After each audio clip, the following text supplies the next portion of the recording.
Uganda's Army Chief has apologised to the United States after accusing its embassy in Kampala of helping opposition leader Bobi Wine evade authorities. Hello and welcome. Our top story today is from Uganda.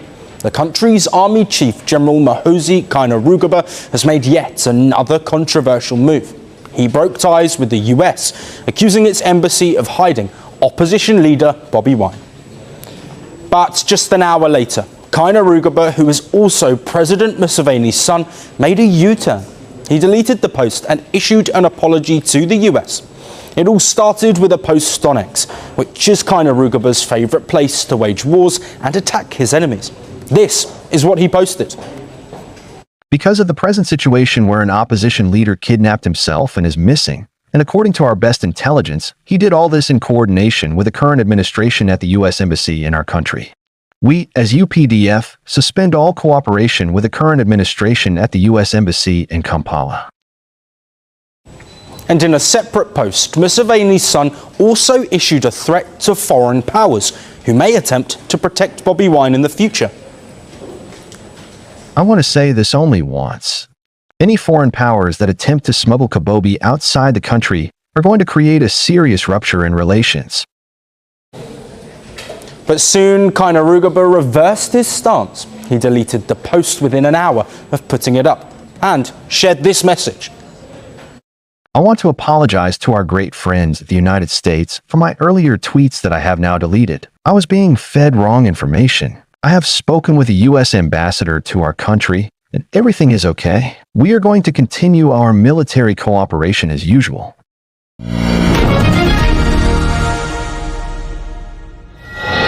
Uganda's relationship with the United States has rarely been free of tension, but in recent weeks, a series of remarks by the country's army chief pushed those tensions into unusually public view.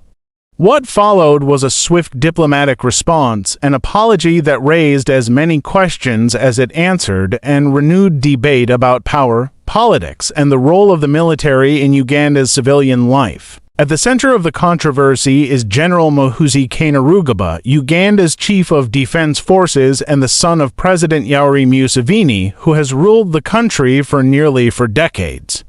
Known for his active and sometimes provocative use of social media, General Muhoozi made comments suggesting that the United States was backing opposition figure Robert Kyagulanyi, better known as Bobi Wine. Those remarks were interpreted by many observers as a direct accusation against Washington and quickly attracted international attention. Within days, the tone changed. The Army Chief issued an apology to the United States, describing his earlier comments as inappropriate and affirming Uganda's desire for continued cooperation with Washington. The episode has since become a focal point for wider discussions about Uganda's political future, the boundaries of military authority, and the delicate balance of diplomacy between African governments and Western partners. To understand why the apology mattered, it is important to examine the political context in which it occurred, the personalities involved, and the broader implications for Uganda and the region. Uganda has long been regarded by the United States as a strategic partner in East Africa. Cooperation between the two countries has included counterterrorism efforts, regional security initiatives, and health programs, particularly in the fight against HIV/AIDS. At the same time, relations have often been strained by concerns raised by Washington over governance, human rights, and the conduct of elections. President Museveni, who came to power in 1986 after a guerrilla war, initially earned international praise for restoring stability after years of conflict. Over time, however, his extended stay in office and repeated constitutional changes allowing him to remain president have drawn criticism both at home and abroad. Opposition politics in Uganda have become increasingly constrained, with reports of arrests, harassment, and the use of security forces to suppress dissent. Bobi Wine emerged from this environment as a powerful symbol of opposition. A former musician turned politician, he gained popularity among younger Ugandans by speaking openly about unemployment, corruption, and political exclusion. His rise challenged the dominance of the ruling national resistance movement and alarmed parts of the political establishment. During the 2021 presidential election, Bobi Wine accused the government of widespread fraud and intimidation. International observers raised concerns about the fairness of the process, while Ugandan authorities rejected allegations of misconduct. The United States, like several Western governments, called for respect for democratic principles and human rights, statements that were interpreted by some within Uganda as implicit support for the opposition.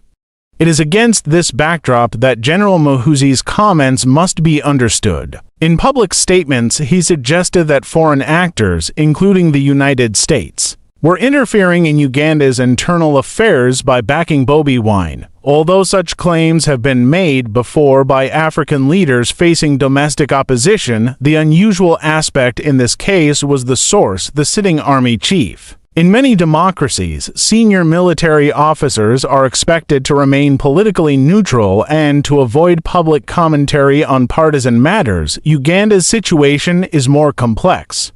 The military has historically played a central role in politics, and several senior officers, including General Muhoozi himself, have been widely viewed as potential future political leaders. The reaction to the comments was swift. Analysts warned that accusing a major ally of backing opposition figures risked undermining diplomatic relations and could have consequences for military cooperation and aid. Civil society groups within Uganda expressed concern that such rhetoric could further militarize politics and increase pressure on opposition supporters. The United States did not issue an immediate public rebuke, but diplomatic sources indicated that the remarks were taken seriously. Behind the scenes, discussions are believed to have taken place between Ugandan officials and their American counterparts, emphasizing the importance of responsible communication and mutual respect. Shortly afterwards, General Muhoozi issued an apology.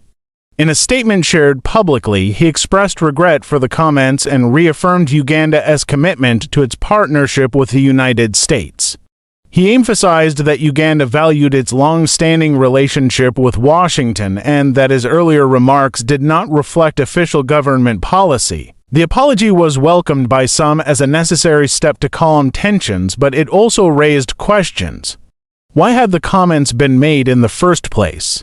And what did the episode reveal about the distribution of power within Uganda's political system?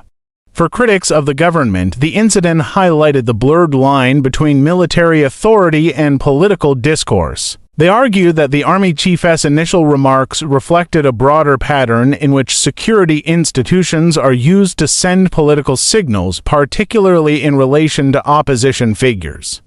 Supporters of the government, on the other hand, downplayed the controversy, suggesting that the comments were personal opinions expressed on social media rather than formal policy statements.